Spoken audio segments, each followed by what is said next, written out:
Okay, we're going to start. Today we're going to talk about semantics. And maybe, depending on your background, you're probably thinking, finally, we're actually going to get the meanings of things. So I'm partly going to disappoint you. We're not really going to talk about meanings. We're going to talk about representations of meanings, which might not be the same thing, but they might be sufficient to be able to do the things that we're doing in natural language processing. Okay? We've sort of been, there's a bunch of lectures around about here that are talking about things that we're trying to get higher level than syntax.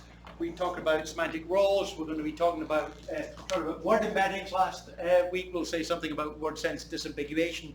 So we're trying to get something about the words and their contexts and trying to get representations of them. So that's what we're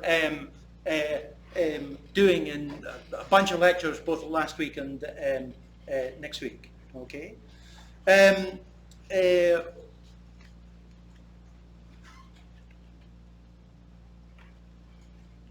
Human communication is this really interesting thing. What you have is this unbelievably complex thing in your brain, and somehow you convert it into a little bit of wind that comes out of your mouth, okay?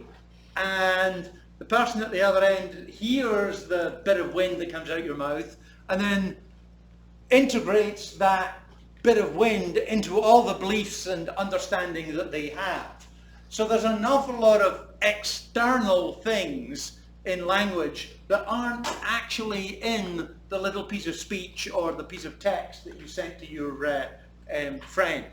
Okay, so not everything is in the text. There's an awful lot of context that's going along, and you can't understand things really without that context. And so you should be aware of that when we're coming up with meanings for isolated sentences, they're going to have to be abstract meanings, because we don't really know the meaning until we know the context that it's in. And we don't, we need everything, the whole of life, the whole of universe, to be able to work out what the meaning of an actual sentence is. So be aware of that when we're trying to get any representation out of a sentence, it's just going to be fundamentally limited.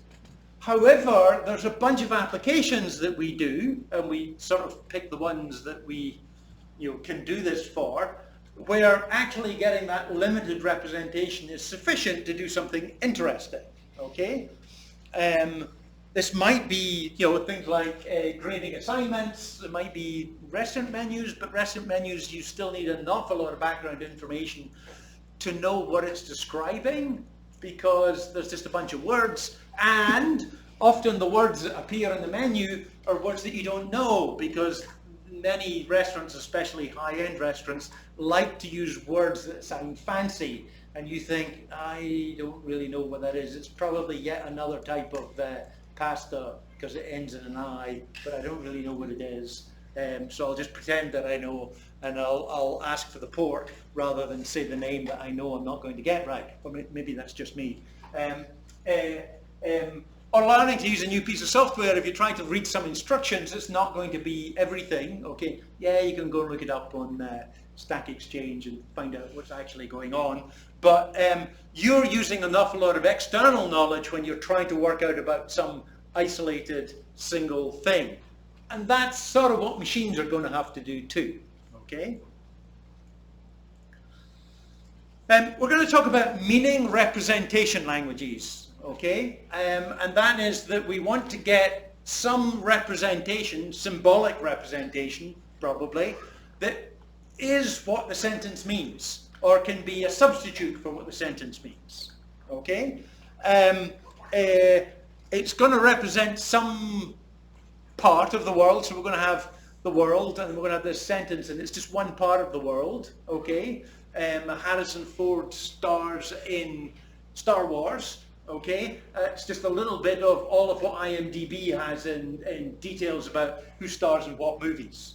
Okay, we're going to really talk about first order predicate logic. First order predicate logic is a standard logic that's been around for, well, as defined as first order, at least 300-400 years, as defined as a logic forever. And so that's the one that we're going to use because it's relatively simple. It is actually sufficient for doing lots of things, but it's also can't deal with everything. And we'll talk about some of the things it cannot deal with. Okay? What would we like a machine representation language to be? Well, we'd like to be able to use it in such a way that could query a database. So if we've got a database of information, say all of the information, movie information in IMDb as a database, okay, we'd like to be able to take a sentence, a natural language sentence, be able to convert it to some form of logical form and query the database. Now, it could be an SQL command, but that's sort of first order predicate logic, it almost is. We'd like to remove ambiguity from sentences because sentences can have multiple meanings, and we'd like to represent that appropriately or deliberately ignore some of the ambiguities where we don't have to care about it for the particular application. So CMU students enjoy visiting senators. That is ambiguous between CMU students going to visit senators somewhere else or the senators themselves. That's used as an adjectival form of visiting senators, so ones who come to campus. It's ambiguous, okay? We'd like to cope with vagueness, so when we don't actually know what the news is, we'd still like to have a representation for it that can be useful for us. So it's going to have to stand in for whatever the news in context actually is, okay? We'd like to be able to have the same representation independent of the syntactic form. So you can say things in multiple ways and they mean the same. And so we'd like the meaning representation language to really be the same independent of what the syntax is. So the passive thing we have here is the candidate evaded the question and the question was evaded by the candidate. Okay? They fundamentally mean the same thing. Yes, there might be some discourse thing that's different in them, but they fundamentally mean the same thing. And so we'd like the meaning representation to be the same for that. Okay? We like to be able to draw conclusions based on a knowledge base. So who could become the 48th President of the United States? The 47th President of the United States is Donald Trump. So it's really asking who can be the next one. And there's some real answers that are obvious. We don't know, obviously, because we don't know what's going to happen in the future.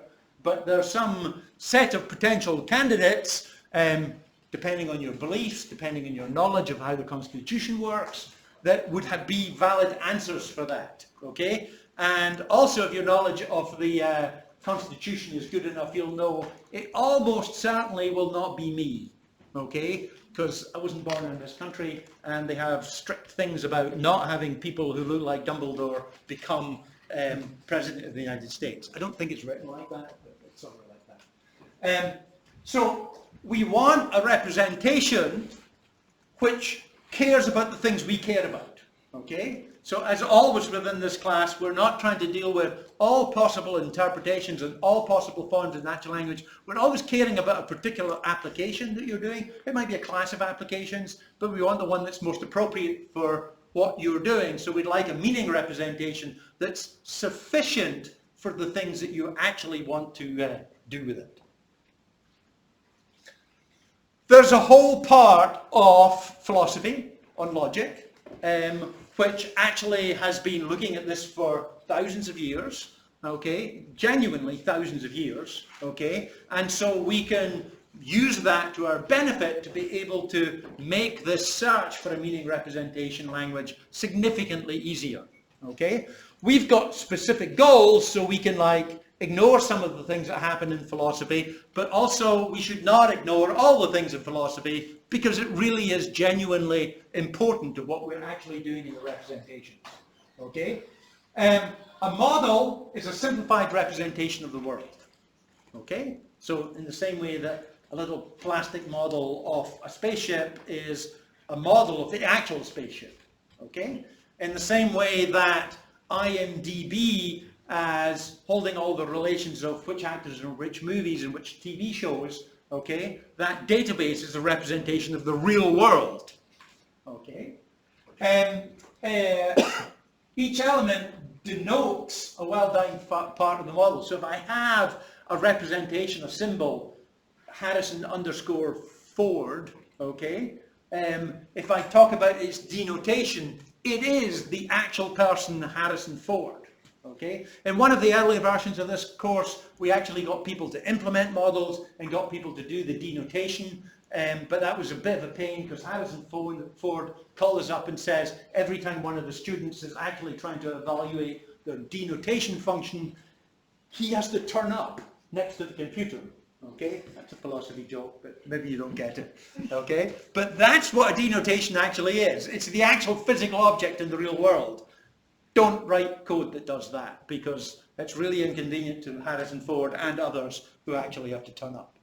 Okay, such a definition that, you know, HARISON underscore FORD, its denotation is the actor Harrison Ford, is an interpretation. It's what's called an interpretation. That meaning function is called an interpretation. Here's a model, okay, and it's a bunch of people, okay, many of them who used to live in Pittsburgh, but it's not very important. So it's a bunch of people's names, okay, Noah, Karen, Rebecca, Frederick, and then a bunch of restaurant names, some of which don't exist anymore: Green Mango, Casbah, Udipi, Thai, Mediterranean, Indian. Thai, Mediterranean, Indian are all cuisines, okay?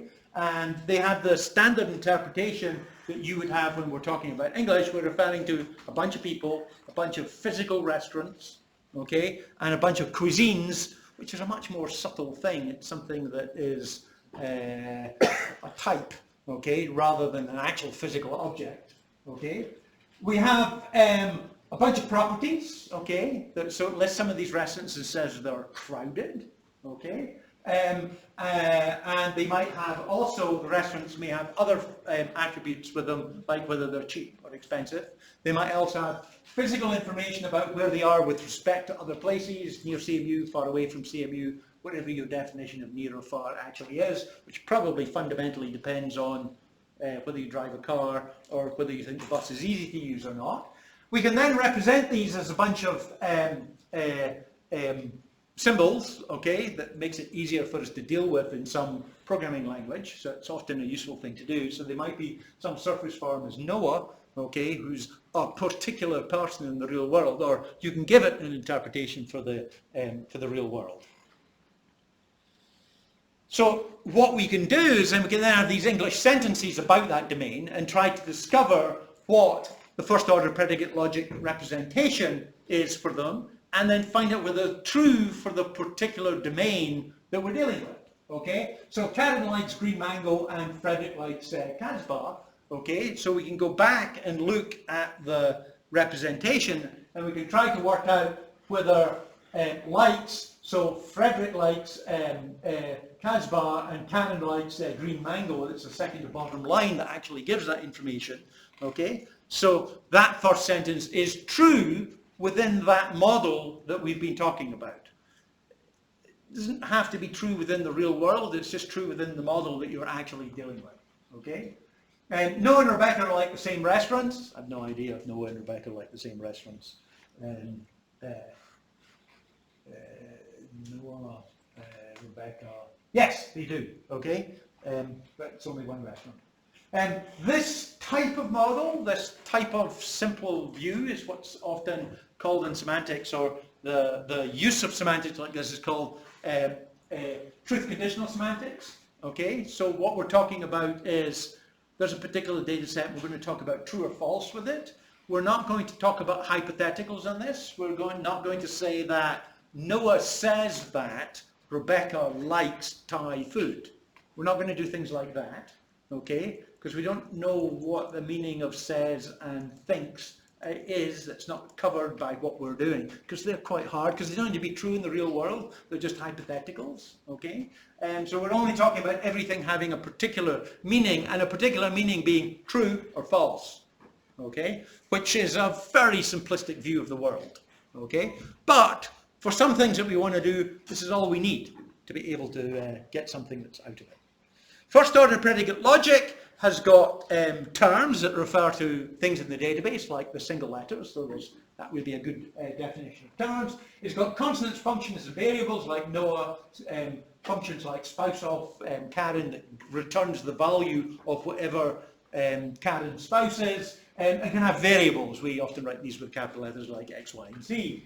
We have predicates, which can be true or false. Okay, serves Kazban Mediterranean. We'll have logical connectives and or not, and that funny arrow sign, which means implies. Technically, you don't need implies, because not A or B is actually logically equivalent to implies. And you're going to rewind the video at that point going, wait, what did he say? He said not A or B is the same truth functions as implies. So you don't really need implies, but implies has got this intuitive meaning that if A is true, B is true. Okay, so you've got A implies B. If A is true, B is true. Okay, and we have quantifiers, and quantifiers are these rather special things that people don't really have a good intuition about. So in first-order predicate logic, there are two and only two quantifiers. One is called exists, and the other one is called for all. What quantifiers do is they have, they're for a particular variable. So you say there exists X, okay, and then we have some formula afterwards that will contain X. Doesn't technically have to, but it can contain X, okay. And what we're saying of that overall expression is that expression is true if you can find a value for X that makes that statement true. And for all, okay, what that means is you go and find all values in the database, and if that expression is still true, then the internal expression is true for all of the variables, then for all X, this is true, okay? So if we're talking about a restaurant near CMU that serves Indian food, we can represent that in first order predicate logic as there exists X such that restaurant X near X CMU and serves X Indian, okay? Is that true in the real world? Is there a restaurant near CMU that serves Indian food? Yes or no? Yeah. Can you name it? Yeah. Thank you. There must be. Yes, I agree there must be. Especially since near is not defined. Near is not defined, okay? 10 minutes walk. I was going to say Craig Street, yeah. Definitely in Craig Street. So there's an Indian restaurant in Craig Street opposite Union Grill. I'm not sure that Tamarind is classified as near. Depends on one's definition of near. If you come from Philadelphia, it's near, okay? But, you know, if you live closer than that, it's not near because it's up towards centre. Okay? All expensive restaurants are far from campus, okay? So this is for all possible things in the database such that thing is a restaurant. So we're really only talking about restaurants. No, we're not talking about everything. Restaurants. Expensive implies not near CMU, okay? So think about that for a bit. All expensive restaurants are far from campus, okay? Is that true in the real world? No. Can you name something that would contradict that? What would it be? An expensive restaurant near campus would... Union Grill is kind of expensive. It's kind of expensive. Yeah, but there are more expensive ones elsewhere. Yeah. Yeah. So it also depends on your definition of what expensive is. For students, like a lot of the on-campus food Is expensive. Right. I agree with that. I agree with that. But the real answer to this is, well, what does your database actually say about what's classified as being expensive? Because that's your definition. Okay. Though I did ask you about the real world. Okay. And the real world is, well, your definition of expensive rather than our database definition of expensive. Going to introduce another form that's not in the base form of first order predicate logic, but it's a very useful additional thing in first order predicate logic. It's what's called lambda notation. And what lambda notation allows us to do is allows us to be able to abstract over a first order predicate statement, okay, and give it some variable name. Effectively to template it, technically it's to make it into a function, so all of you people who've done functional programming are going to go, well, of course, okay, because that's the same lambda expression that gets used in functional programming. It is the same lambda expression, but for every first order predicate logic statement, you can create a lambda expression over it where you can abstract some variable of lambda x, such that if we have lambda x dot near xcmu and apply it to Lulu's noodles, okay, we can actually reduce it to the full simple form that does not have the lambda expression in it. The definition in first order predicate logic is that the first statement with a lambda in it and the second statement without the lambda, where you've done reduction, mean exactly the same thing. Okay? Now, people are sometimes not very comfortable about that. Again, a little philosophy joke. Okay? If I ask you, what does 2 plus 2 equal? Okay? One of the simplest answers is 2 plus 2. Okay? Because it does. Okay? And, you know, because elsewhere in the piece of text it says that 2 plus 2 equals 4. Okay? So, you know, 2 plus 2 must equal 2 plus 2 as well. But that's not really, we think about 4 as a better answer. Okay? Because it's some sort of reduction of it. And so think about it in terms of that. It's a fully automated, independent of anything to do with the semantics of the components of it, way to represent a reduced form of it. That's all it is. Okay? But it's really useful to have it because, especially when we're dealing with language, we're going to have parts of our language which are going to represent something with something missing in it. And therefore a lambda expression is a very useful way of actually representing that. Another thing that we'd like to do is what's called inference, and this is inference in a very technical sense, okay?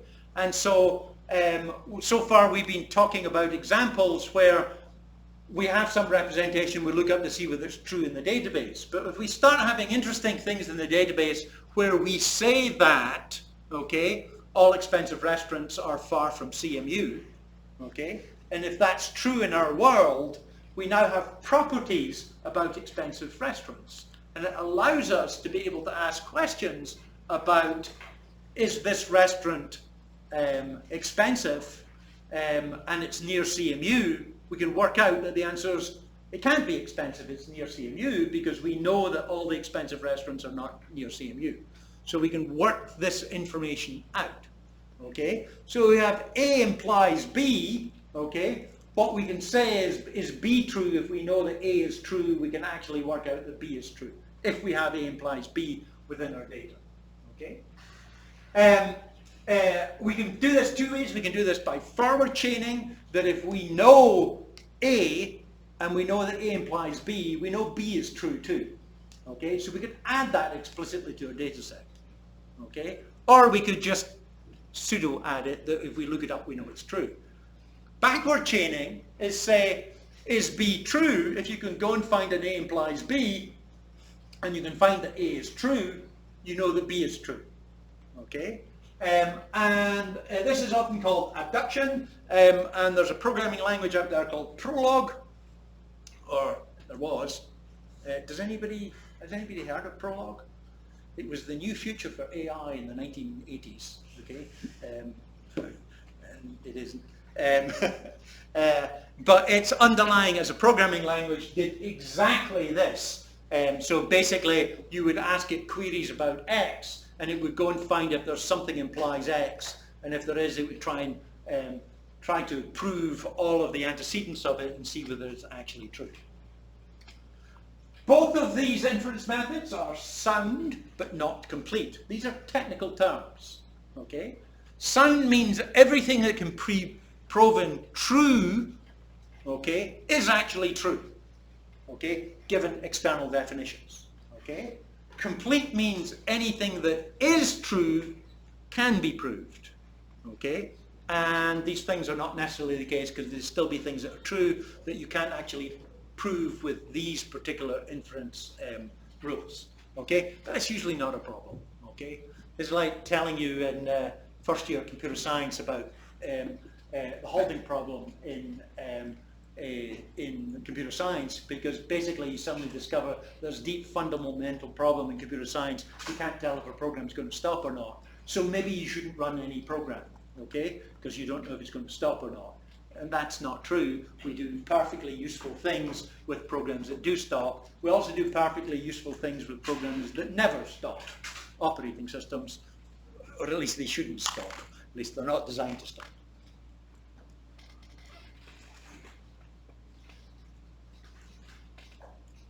There's a bunch of things in machine representation languages that are not simply covered in things like first-order predicate logic. I talked a little bit earlier about Noah says that Rebecca likes Casbar. Okay, so we've now got this say, and so this statement that comes after it is not necessarily true, but it's about this piece of second-hand information that Noah gave you that may or may not be true. Okay, and you might want to represent that in the world, and definitely in lots of applications you actually have to think about what other people might think, even though it's not true, in order to be able to work out what the next move would be. Game theory is absolutely full of this, where you're trying to model what the other person will do based on the information that you have, when you have incomplete information, so you have to come up with incomplete models. That sort of stuff is hard to represent in first-order predicate logic, and so you have to use higher-order predicate logic, okay? And if you're just going to have as arguments to your predicates and functions other simple first-order predicate expressions, then that's what's called the second order. First order means you can only have variables and constants as arguments, but if you're going to start having predicates and expressions, you're going to second order. You can have higher order as well, and in fact we don't really care about second, it's usually first or not first, so it's first and higher order. There are particular models round about here, often called modal logic, which has got a particular restricted form that's somewhere between 1 and 2. Representing things like time, okay, who's the President of the United States, okay, and if I keep standing here and repeating that, the answer to that will change eventually, okay, guaranteed, okay. Likewise, if I have a time machine and if I go back 10 years, the answer to that question is different. So it's not the President of the United States remains the President of the United States forever, even though they have the title at least until they die. The fact that there's a time constraint, and actually most things in life have time constraints, okay, is X a student of CMU, okay? You are at the moment, but you won't be 10 years from now, hopefully, you'll have graduated and do good things, okay? And so as we go further up the chain, then there's a whole bunch of interesting logics, and this is all in mathematical, philosophical logic. And we're not going to go into those, even though people at least are aware of them within natural language and computational linguistics. Way back in the 70s, I suppose, even, and the 80s and 90s, people actually cared about first-order predicate logic representations of the world. And there was a company called Sci-Corp, based in Texas, that was trying to do exactly that. They were going to encode the whole world in first-order predicate logic. And very quickly they discovered, oh my God, that's one, the world's really big, and two, it's really hard to do, especially once you go beyond these global universal facts that remain the same forever, okay? And so that went a little out of fashion around about 2000, although for specific subparts of the world, they actually got quite useful things like law, for example. And then once Wikipedia started appearing, which didn't really start appearing until the mid-2000s, after a while people thought, you know, it'd be really useful if we had sort of a representation of the information in Wikipedia. IMDb, which has been around since the late 80s, is actually a really good example of a representation of a useful subset of the world in first-order predicate logic, okay? They don't say that, but that's what it is, because it's a bunch of relations and items, and you can think about the page of each actor or actress, and you can think of a page for each movie or TV show actually has got facts about who's involved in it, and they're all cross-linked. And that's a really useful thing to do. And people would do natural language questions, queries about that. But people then, you know, in the 2000s and 2010, they thought, can we take Wikipedia and try to extract the information out of it? Because we've got plain text, well-written plain text, that deliberately is describing relationships. And we know, you know, all the country pages in Wikipedia, we know all the president pages in Wikipedia, and so we know they should have similar information in them. Can we extract from all of them and maybe find the ones that have got missing information, okay, and fix it, okay, or find out that there might be good reason that something, you know, for example, most of the pages in Wikipedia about presidents, okay, not deliberately doing that, presidents, okay, have got a death date for the president, okay, but not all, because not all of them are dead, okay, and so you don't want it to say, I'm going to assign a death date for Bill Clinton because, you know, there isn't one there and all the other presidents have them, so we're going to put it in, okay, because that would make it true. Well, no, wait, would it? That would be a little worrying. You just have to edit. I have a Wikipedia page. That's a little frightening. So please don't put a death date in there. I have to complain about this even though it's on camera. Google thinks that I'm 84 years old. Okay, I'm not 84 years old. I'm 58 years old or something like that. But for some reason, Google's decided that I'm 84 years old, and I complained to my friends at Google, and they said, we've got this new camera thing that looks at people's photographs and works out what age they are, and we put your photograph in, Alan, and we decided that you were 84 years old. Thank you, guys. I don't actually know why they think I'm 84 years old, but anyway, enough of me complaining about that. But Wikipedia actually now has this sidebar where it has lots of facts in it that are, it's a table, okay, and these are like extracted features. Well, they're actually made sure to be either in both the plain text and in there, although sometimes it doesn't completely have everything in it. But people have said, can we extract these things automatically? Okay, and there's been a number of different attempts, and it's changed over the year. There's a thing called Freebase and WikiDB that are doing this, and they're pretty useful. Okay, because one, you can use them for natural language queries to be able to do it, but you can also try to learn to see whether you can actually do that extraction. Or the reverse, where you've got the database description and then you give a description of the Wikipedia entry. So imagine that we could do this for IMDb. You go and look to see what people have what movies and TV they're in, and then you give a bio, a description of them, but not a dull, boring bio that just lists everything with a semicolon after it, but gives the highlights of them, okay, and maybe contrast it. So people are beginning to do this again, and in fact there's a project here called Read the Web, which is doing exactly that. We're just taking a bunch of web, including Wikipedia, and trying to extract facts of it, and importantly, trying to learn relationships and inference between them. So we're trying to get implies information out of it. So semantics could be useful if we can get a representation out of it. How do we get the representation out of it when all we have is natural language text? How are we going to extract that information from the text itself? Okay. So what we would quite like to do is to be able to take a natural language utterance and get a first order predicate logic representation out of it.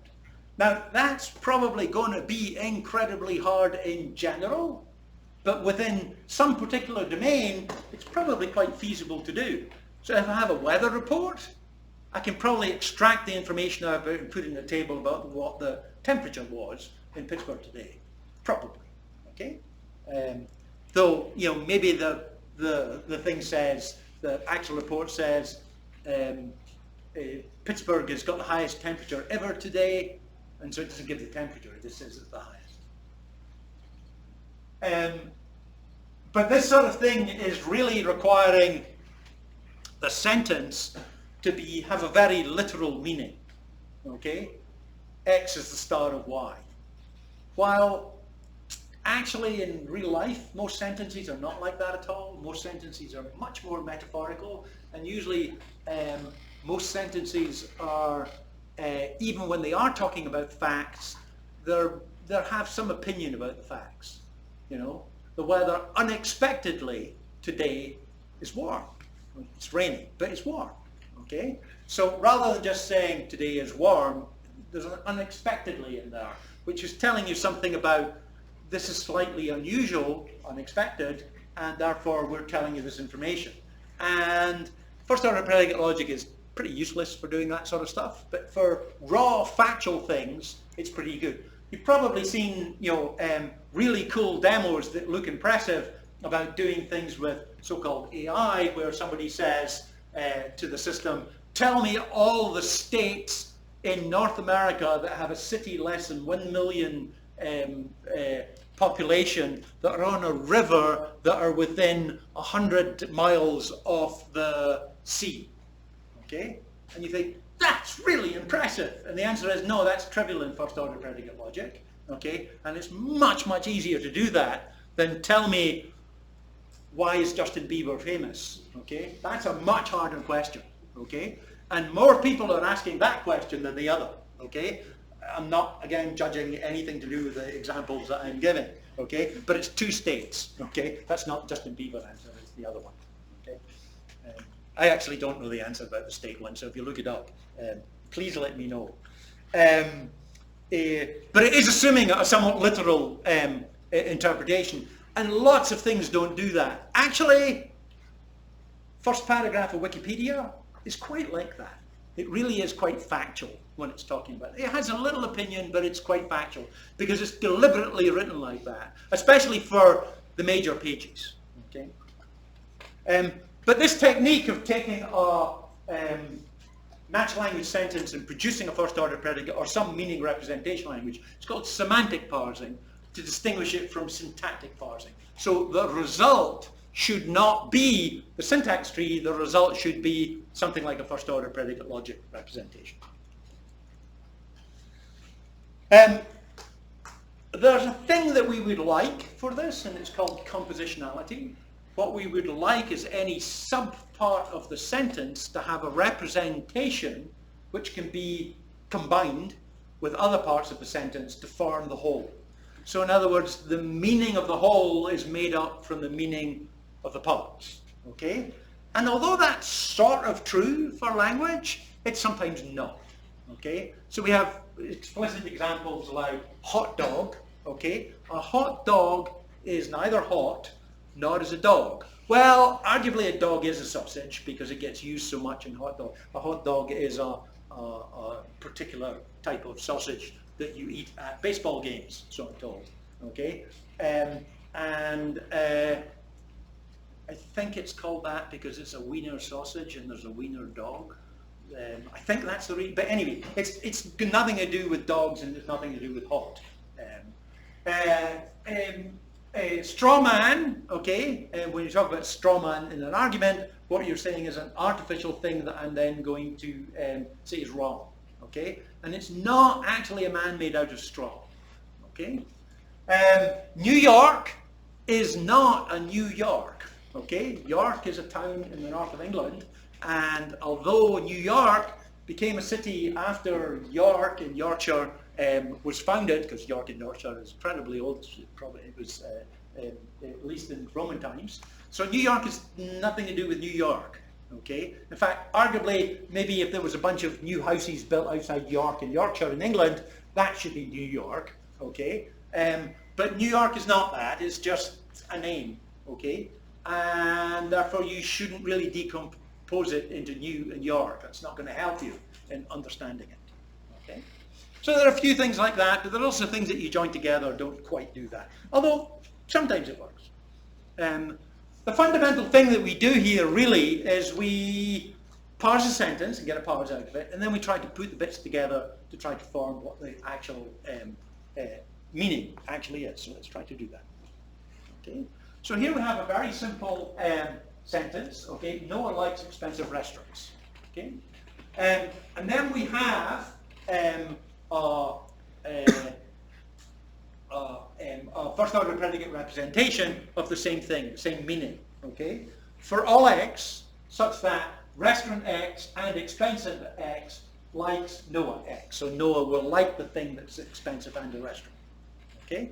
And we like to convert that sentence, that natural language sentence, into that meaning representation that we can then use for finding out whether it's actually true based on some particular model.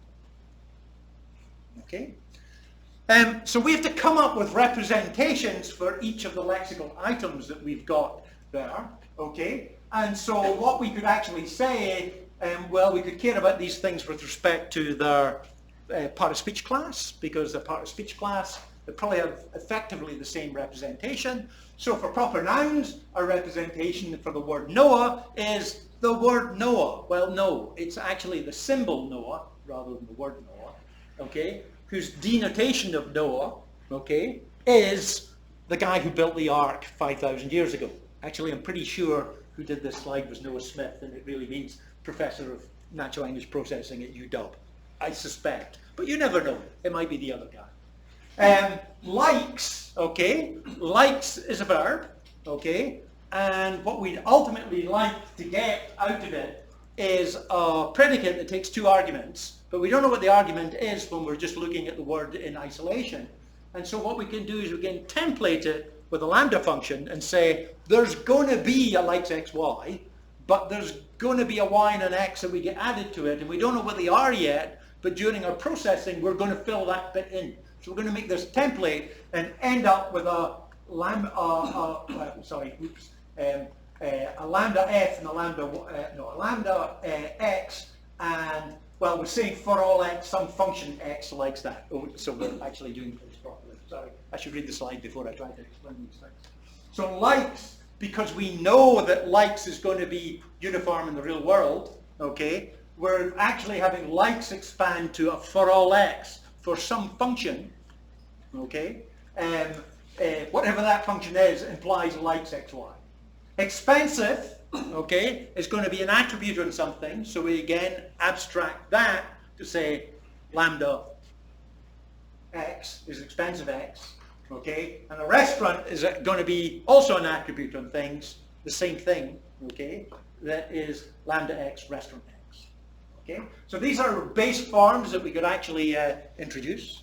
Okay, so we could write them next to there. And now what we could do is try to look at each stage where we have the syntactic tree joined together, and what we would like to be able to do is take the semantics and compose the semantics together to get some new semantics. So let's try that. Okay, so we're going to look at the semantics of the noun phrase is just going to be the semantics of the proper noun underneath. Just gets copied up. Nothing clever about it. And for the semantics of the NP, where we have NP going to an adjective followed by a common noun, what we're going to do is we're going to take whatever the semantics of the adjective is and join it together in that x and y, okay, form, and take the semantics of what the noun is. Okay? So if we're looking at expensive restaurants, that second statement, the NP goes to that, so we look at the NP on the right-hand side, okay? What we're going to do is we're going to join it together with that rule, okay? And so what we're going to get is a lambda x, and we're going to get the semantics of the left-hand side, which is a lambda x, expensive x, okay? And we're going to get a join to the semantics of whatever x is, so this is going to be applied to the outside x, and for the x for restaurants, this is also going to get applied to the outside x. These are different x's, just to make things interesting. Variable names are not the same all the way down, okay, in programming language, you know that. And when it is, that's really, really hard to program, okay? So we end up with, for this NP, for all x, expensive x, and restaurant x, okay? And for the other NP, we get still no, okay? Then, okay, we're now looking at this VP going to VPZ and NP, and the semantics of that is basically the semantics of the VP applied to the NP semantics. So what we're going to do is we're going to take whatever comes out of VPC applied to the semantics of NP. Okay, and that gives us for all y, lambda y, for all x, expensive x, restaurant x implies likes xy. So you can see it's getting there.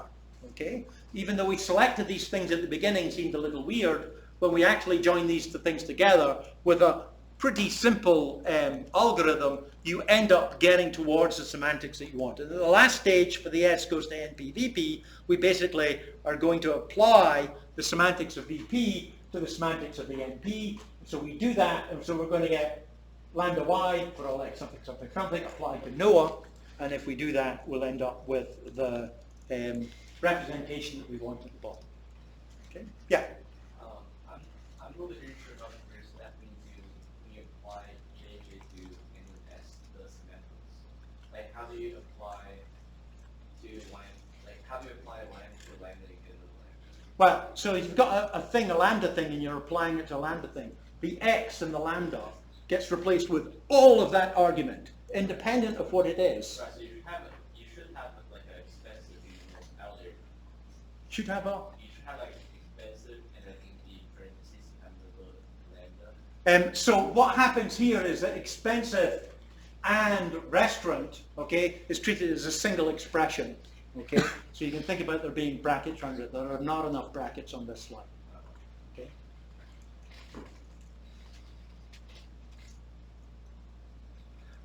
I'm going to skip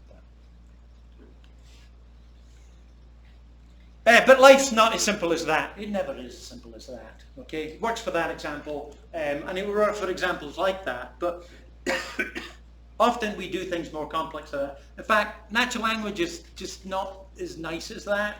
We have interesting ambiguities which humans are very, very happy with that break this. Okay, so I'm going to talk about a thing called quantifier scope.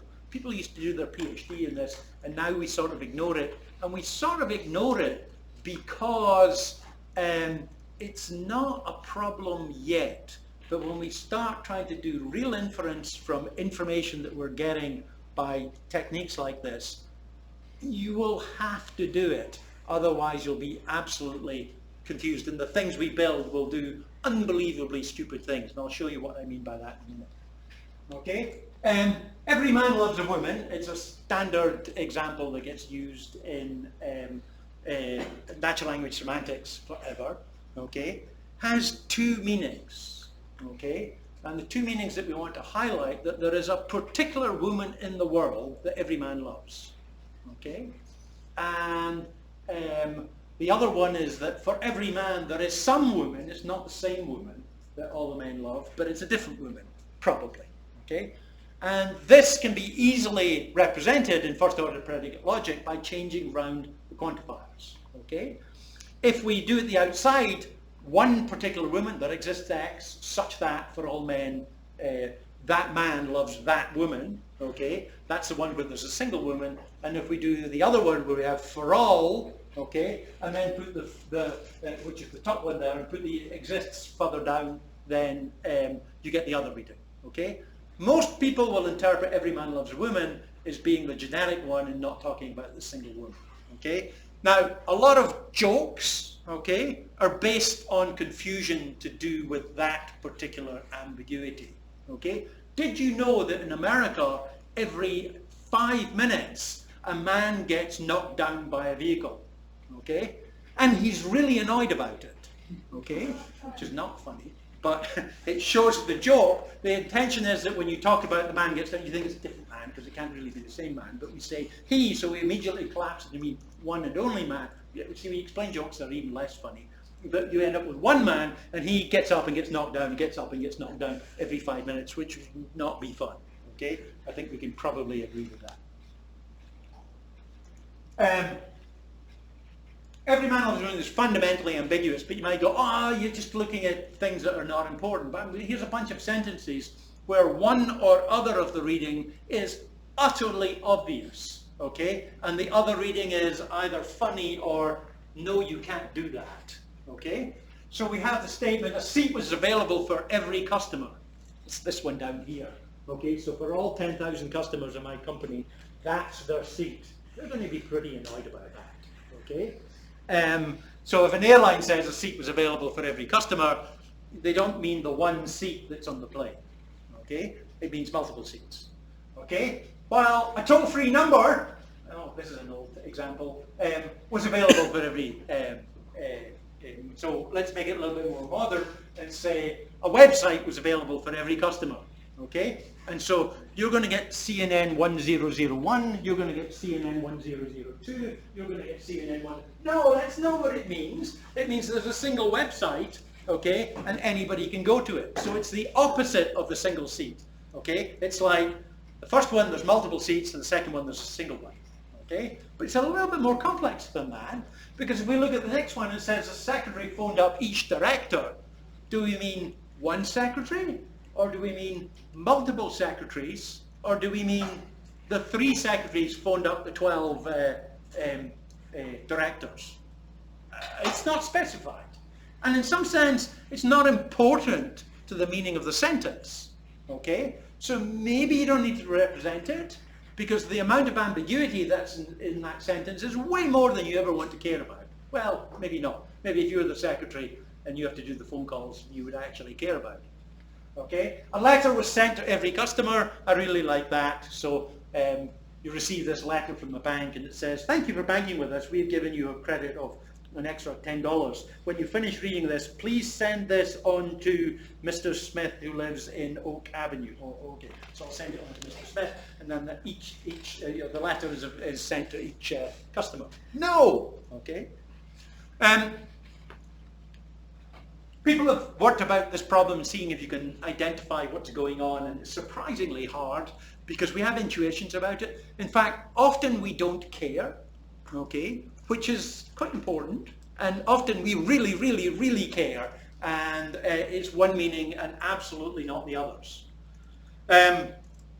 One thing I remember, people were working on translation, and they were worried about having to sort these things out, okay? So for all of you who speak non-European languages, try and translate these into your own language and see whether you get it still being ambiguous, or you would want to say it in a different way depending on the meaning. Okay? So think about that. And often in non-European languages, that's the case. So in Japanese, you wouldn't get ambiguity. It's very hard to do that. You would say it in a different way. Okay?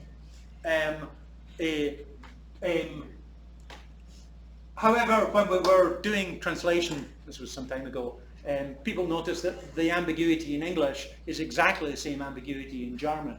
So when you're doing translation, you absolutely don't care. You just translate it over, and then you're in the same context in German, and people interpret it the same way. So you can get away with it. But that's not true when you start doing much more interesting, much more languages that are further apart. Okay.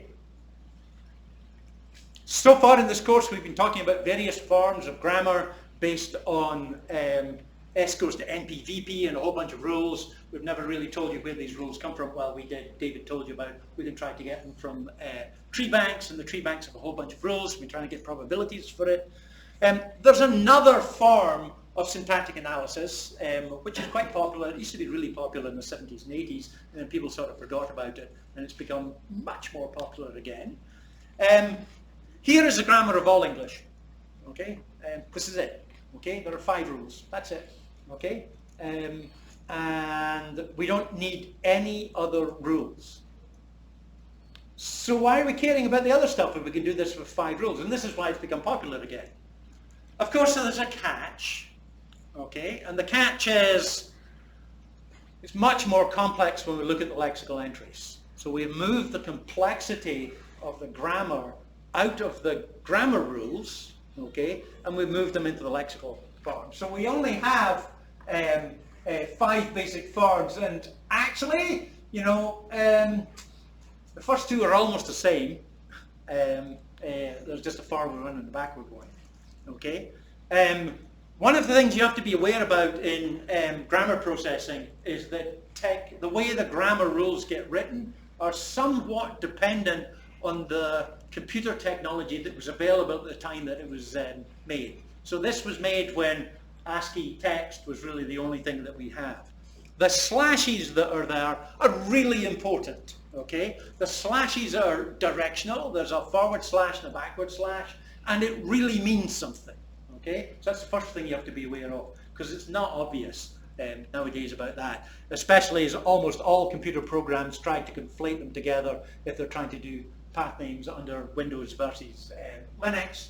But and you might think a \b is actually a backspace in, because it probably is in some encoding, but no, it's a \b in the backward application. The way to read this is we've got a/b plus b. So a/b should really be read as a without b. It's missing a b. And if you give it a b, you get an a. So you have a thing with something missing. If you get the thing that's missing, you become the whole thing. Okay? And therefore the backwards one is the same thing, but it's backwards. So if you have an a/b, if there's an a before it, what you do is combine with that a, and then combine with that a's \b and get an a. Okay?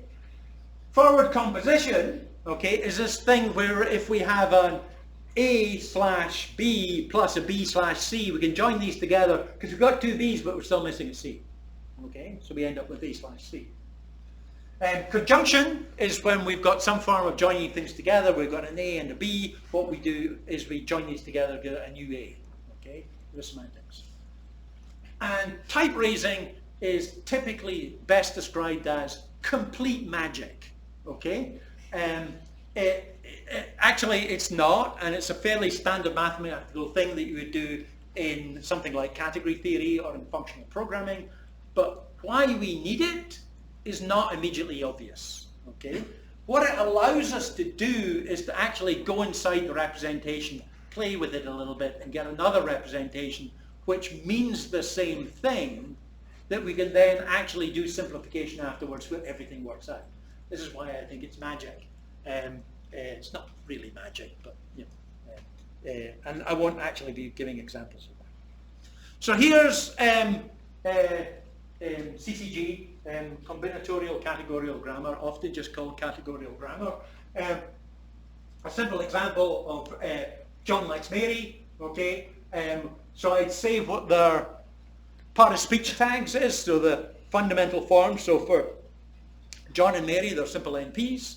And for likes, we get this bunch of things with brackets in it. Okay, so let me try and decompose what's there so you understand it. So with likes is a transitive verb. It's got two arguments. Okay, and we're encoding that information in there.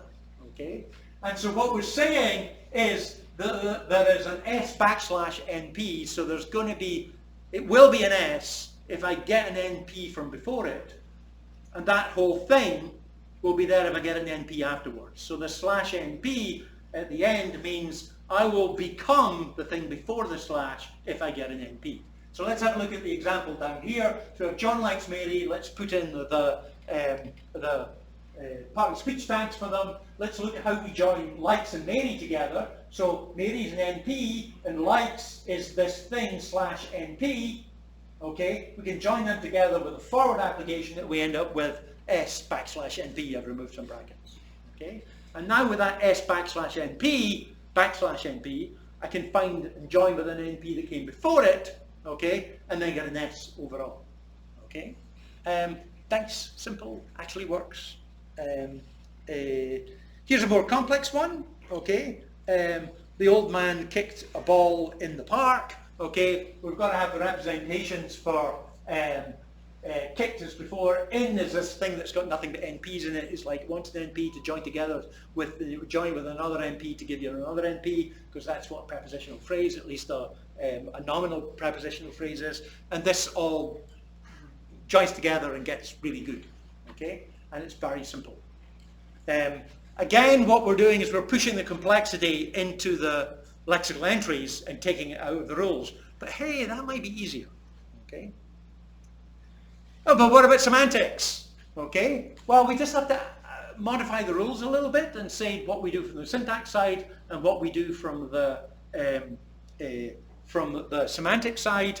And for the most part, the slash tells you which gets applied to whom, whether it's the second one gets applied to the first or the first one gets applied to the second. And when I say applied, I mean lambda applied. So there's going to be lambda in one and non-lambda probably in the other, and you join them together and you get the right result. Okay. So this has got the same thing that we did before with the no likes expensive restaurants, okay? But instead of having to have special rules for each of the context-free grammar rules, we've got the same rules over everything. Again, only 5 rules, okay? So this is neat, okay? So here we have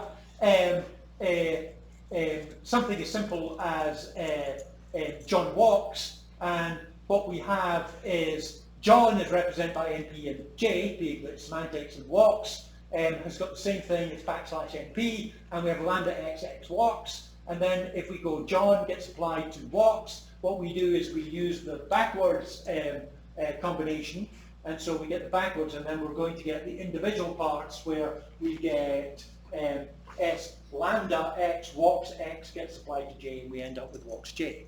Okay.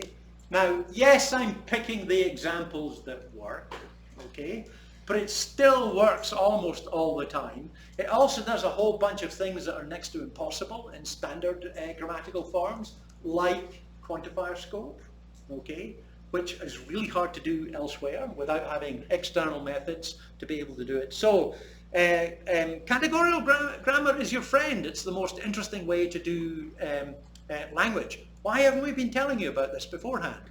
And the answer is not everybody believes. Not everybody believes that syntax is the way to do it. And realistically, it might not be the best way to do it if you're in the neural domain, because there might be other things that you can do more efficiently. However, categorical grammar is often used in a neural form. I'm going to ignore it. So we can't get in. You want to call someone? Hold it, please. Yeah. If smoke starts coming out of that room, please let me know, okay? Actually, smoke starts coming out of this room, leave, okay? And if you're all leaving, I'll think I'm not telling you the right story, or there's smoke coming out of the room. Thanks. We're almost finished. Here's a more complex one, okay? So we have John likes Mary, the same thing works out, it's pretty neat, okay? These things get hard to read, but if you implement the simple function of lambda application and what's called beta reduction, which you actually do the application and do all the simplification that you can do, and that's a very abstract, symbolic thing to do, you do that, all this stuff just works, okay? And all of a sudden you have really complex parses with semantics coming out of them. Again, only for particular classes of things, but still you can do pretty well. Probabilistic categorical grammars, well, what people do is they say, okay, so if I have these simple rules and I have this data set, what can I do to be able to find the lexical entries rather than have to go through and hand specify what they are? And so what you can do is you can guess and test some limited number of possible values and find probabilistically which of the representations give you the most consistent parses afterwards. And a number of people have done this in PhDs, particularly Julia Hockenmeyer, who's a professor at UIUC, and Luke Zottelmeyer, who was a professor at UW, he's now full-time at Facebook. And for their theses, they looked at that and found probabilistic ways to be able to generate these somewhat funny brackets and backslashes, and it works, okay? And it's an interestingly complex representation of the word that sort of embodies what it joins with and what it makes. So you're really moving the complexity of the rules down into the words, and arguably that's a better thing to do in sequence-to-sequence models if you're doing things in the neural domain. And so people quite like that. And a number of people are using these to be able to do it. It's still really only good for things that are literally true, okay? And it's not really good for getting the semantics of news stories, but it's really good for getting semantics of things that have got clear semantics in them, okay?